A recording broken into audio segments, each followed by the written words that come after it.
have watched Sir Ken Robinson's TED Talk on how schools kill creativity. If I could see, I'm assuming I could see some hands. So it's the most watched TED Talk of all time, with over 75 million views. And here I am, someone who runs a school, and I'm going to talk with you about creativity tonight. It's a little intimidating to step into this TED circle and talk about this topic. It's also a little bit awkward, because as I'm sure you figured out by now, the theme tonight is curiosity. But when I was invited to participate, I heard the theme is creativity. And it wasn't until weeks later that I realized my mistake, after multiple drafts had been started, discarded, and started again. It was just too late to pivot. So we're going to talk about creativity. I think it'll be okay, because curiosity and creativity are pretty closely linked. The most creative people are naturally curious and open to new experiences, and the conditions that support one support the other as well. So it's a little bit of a detour, but we're not too far off track. Now, the school that I lead was founded on the idea that it didn't actually have to kill creativity, that there are things that we can do in our schools to support students' natural creativity and curiosity. I still believe this today, and I believe that it can happen in any school if the right conditions are created. But before we get too far into this, we're going to take a little quiz. Don't worry, there are no test grades and there's no right or wrong answers. When you walked in, you should have been handed a paper clip. So find your paper clip, get it handy, take a deep breath, relax, it's all right. And now I want you to think of how many different ways can you use that paper clip. And I'm going to give you a little time to think, and I'm just going to stand up here and look super awkward for a few minutes. So think away. All right, what do we got? I'm sure everybody came up with at least one answer, right? 2? Anybody have 5? All right, I'm seeing lots of numbers out here. So very well done. So back in the 1960s, NASA wanted a way to predict which of their employees were the most creative. And so researchers George Land and Beth Jarman came up with this paperclip quiz, and it was surprisingly predictive. So after they tried it out on the NASA employees, they decided to test it on a group of preschoolers. Then they tested it 5 years again after that, and then they tested those same students 5 years after that. Then I think they got a little bit depressed with the results and they stopped testing the kids. But they tested a group of adults. And let's look at what they found. 98% of those preschoolers were creative geniuses. It's amazing, right? But only 2% of the adults scored at that level. So those of you holding up all those fingers, you think you're really creative geniuses, the odds are not in your favor. Not at all. So they concluded from their years of research that we learn non-creative behavior. And where do we learn this non-creative behavior? In schools, of course, right? The same conclusion that Robinson made decades later in his very famous TED Talk. Now, I don't happen to think that schools are the only way that we lose our creativity. I'm sure that we can all think of times in our childhood when a little bit of our creativity was crushed. So I can remember back to a very early play date, being invited to play Barbies with a friend. And as I settled in with my little Skipper doll, you remember Skipper? She was Barbie's little sister, flat-footed, flat-chested, yep. So Skipper starts flying around the room, and my friend just sits and stares at me. What are you doing? Playing Barbies. Barbies do not fly. Well, that was news to me. Now, maybe flying Barbies isn't the best example of creativity ever, but in my house, the Barbies oversaw these vast imaginary worlds that were built with our wooden blocks and populated with our pet hamsters. So flying was just a creative solution to an actual problem. What was Barbie supposed to do when she was way over here and those hamsters broke out way over there? She just flew. But I did learn something really important from that play date, and that was that some ideas, especially those that are a little outside the box, are best kept to yourself. And a tiny bit of my childhood imagination and creativity died a sad death that day. So I don't think that schools are the only way that our creativity declines, but they definitely do play a role. A few years after Robinson's famous TED Talk, Professor Kyung-Hee Kim discovered that student creativity scores, as measured by the Torrance Test of Creative Thinking, rose steadily in the United States until 1990. And then they rather dramatically and rapidly declined. And she attributed this decline, it's not the line that you want going on that graph there, she attributed this decline, at least in part, to our increased emphasis on standardized tests and teaching one right answer. In 2021, she updated her research and she found that our creativity scores continued to decline. So let's get back to that paperclip quiz that we all took and try to weave that in a little bit. What was that about, and how does that relate to this theme of creativity? So the paperclip quiz tests divergent thinking, our ability to come up with lots of new ideas. Divergent thinking happens best when we are pretty relaxed and we have plenty of time and we're not really focused on right or wrong answers. Convergent thinking is kind of the opposite of that, right? It's really linear and logical. It's where we take all those big ideas and we converge in on the best one.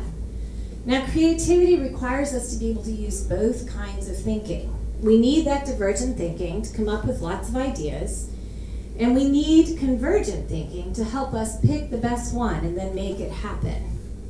We have a whole system of rewards and penalties for schools. Things like those standardized tests, school report cards, and even incentive payments for teachers and principals that are based around convergent thinking. We don't have any kind of a comparable system that measures how well schools are supporting students to develop their divergent thinking skills. And so decades after we started talking about this creativity crisis, really nothing has changed in what we expect our schools to do.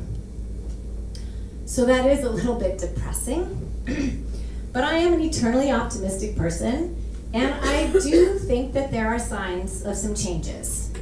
In 2019, Gallup surveyed teachers, students, and parents about the role of creativity in learning, and they found some pretty remarkable results. First of all, almost nobody, like 4% of parents and only 1% of teachers, think that standardized tests actually are good measures of student learning. And almost everyone, about 80% of those parents and 90% of teachers, agrees that creativity leads to better student outcomes. So if we all agree that creativity is important, what can we do to start growing it instead of killing it all the time? Now, many smart people, and Robinson and Professor Kim would be among them, would argue that we need to radically transform our education system. And they are probably right.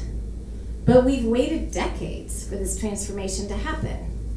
So instead of sitting around and waiting for some superhero or maybe some flying Barbie to swoop in and save us, I believe we have the power to transform our schools from the bottom up. So for over the past few weeks, I've been visiting classrooms to find examples of how teachers are supporting students' curiosity and creativity in their class. And I'm going to walk you through some of those examples. And I think we're all going to feel a whole lot better after we take a look at them. So the first thing that I found is that teachers are actually teaching creativity. That's a really radical idea, right? The creativity, right, isn't just about having a big idea. It's about following a process to take that idea and make it actually happen. The creative process is broken down into 5 general steps. The first step is preparation. We don't really just create out of nothing. So preparation is where we do some research and we gain some expertise. The next step is incubation. And this one's really important. This is where we have that time for that divergent thinking to actually happen. We brainstorm, we let those ideas sort of percolate for a while. The next step is illumination, that aha moment when we think, I've got it, I've got the best idea ever. I'm gonna start a school. I probably should have thought about that one a little bit more. But that's actually the next step, right? Evaluation, that's when we take a step back, and we get some feedback from others, and we decide whether that idea was really as good as we thought it was. Now, if your idea makes it through all of those first 4 steps, and I really thought that I should write one of those clever little songs like How a Bill Becomes a Law, but I couldn't come up with anything, so I'm sorry, no song. But if you make it through all of those first 4 steps, you're finally ready for implementation. Now there's the old saying, and I think that it relates to genius, but I think it applies here as well.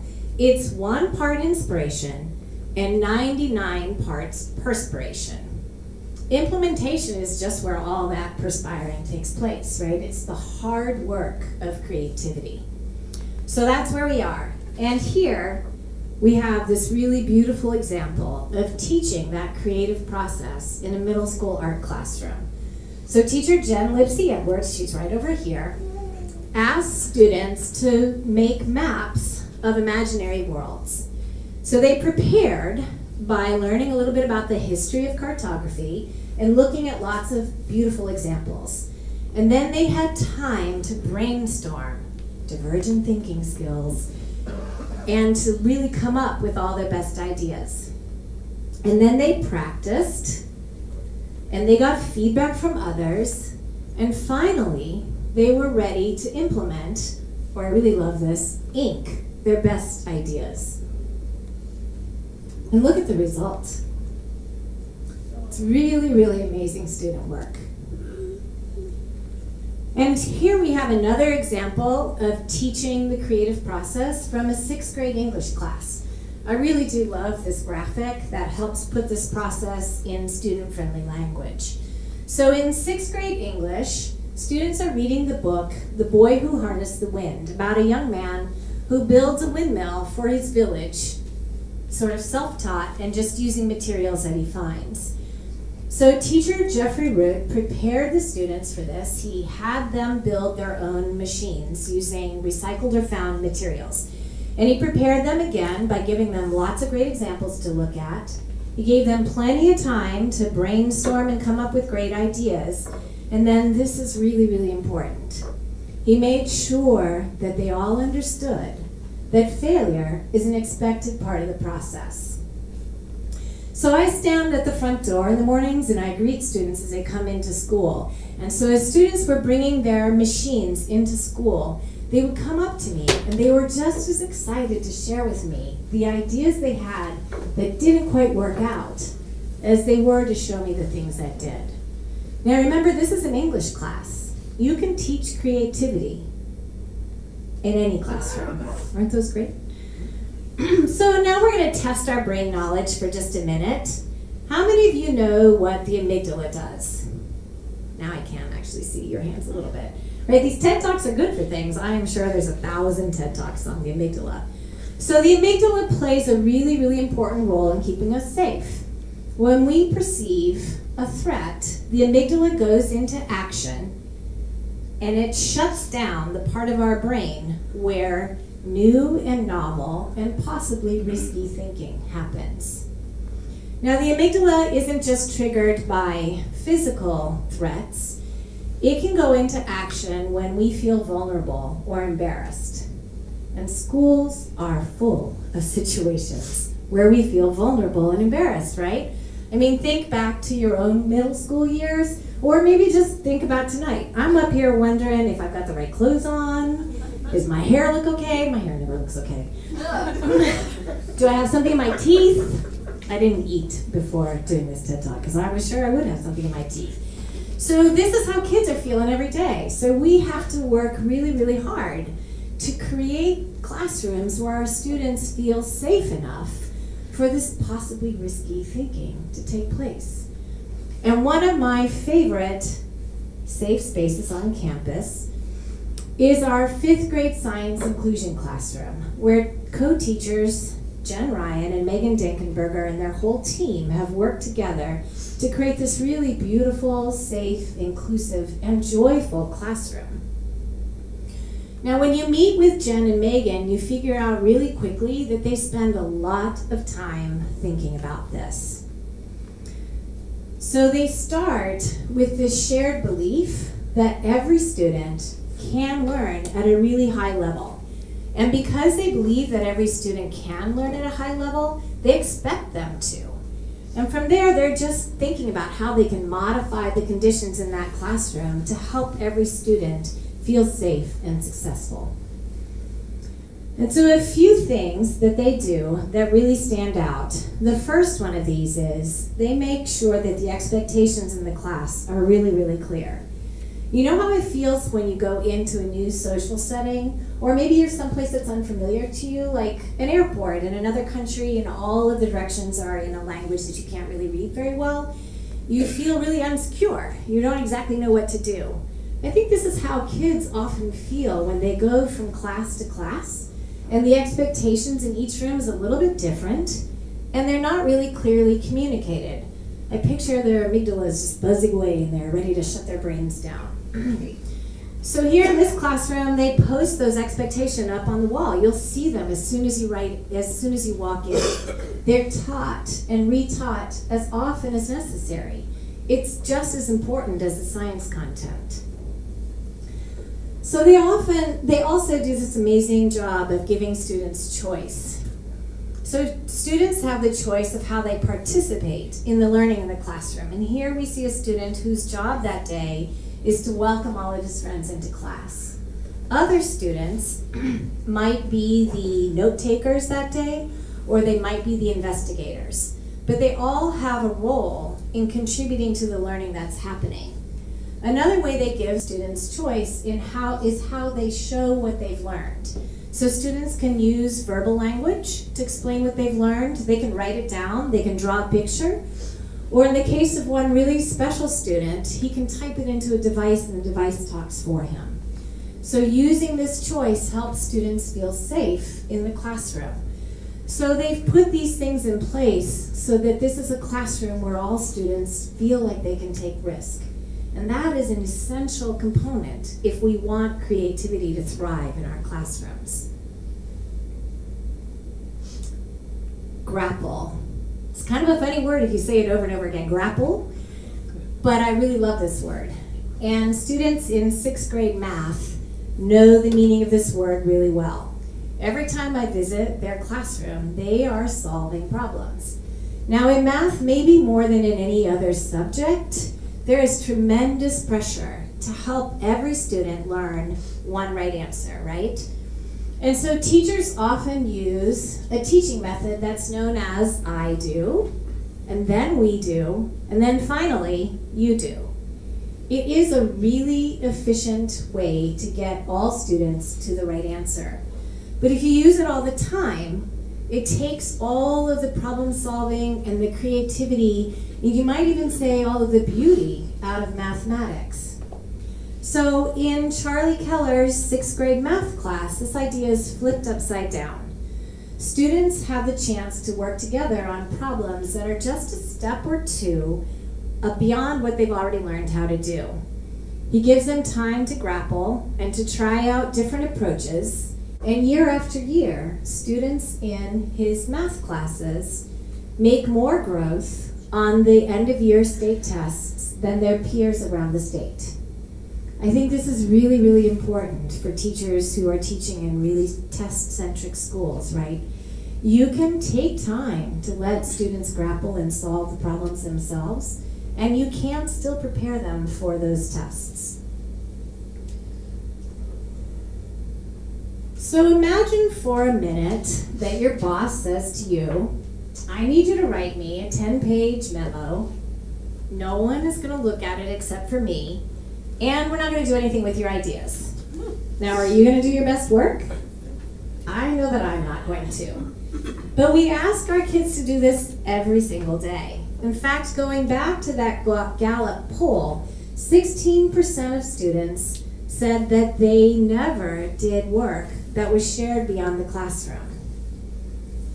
16%. That means that the majority of our kids are doing work every day under our bad imaginary boss scenario. So again, why don't we shift this?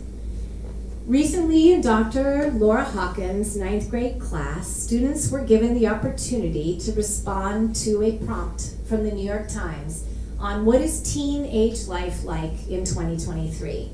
Now, 25 students and teachers from around the whole world would have the opportunity for their work to be published in the New York Times.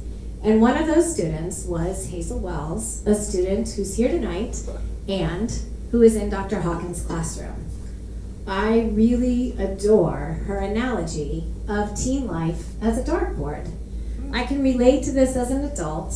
Stepping into this TED Circle tonight is just a whole lot like playing darts.